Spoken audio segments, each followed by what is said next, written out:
السلام علیکم ناظرین، آپ لوگ دیکھ رہے ہیں mix videos YouTube channel. Police ذرائع کا کہنا ہے کہ زینب قتل کیس میں پکڑا گیا ملزم ایک بار رہائی ملنے کے بعد فرار ہو کر 3 سے 4 اضلاع میں رہتا رہا، جس کی وجہ سے اسے گرفتار کرنے میں مشکلات کا سامنا کرنا پڑا۔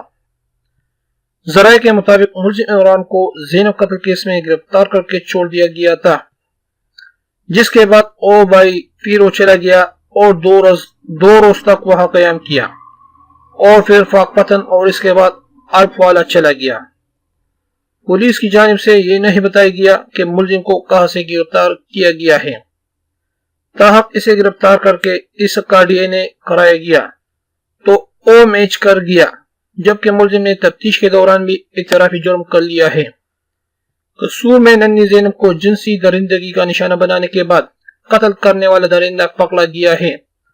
ذرائع کے حوالے سے دعویٰ کیا ہے کہ زینب قتل کیس میں ملوث جنسی درندے کو ڈی این اے میچ ہونے پر پکڑ لیا گیا ہے۔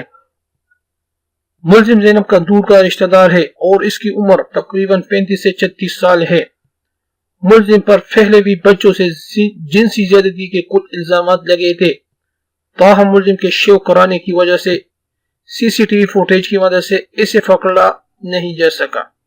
واضح رہے کہ سی سی ٹی وی فوٹیج میں نظر آنے والے شخص کی داڑھی نظر آ رہی تھی، لیکن ملزم نے بعد میں شیو کرا لی تھی، جس کی وجہ سے قانون نافذ کرنے والے اداروں کو اسے گرفتار کرنے میں مشکلات پیش آ رہی تھی۔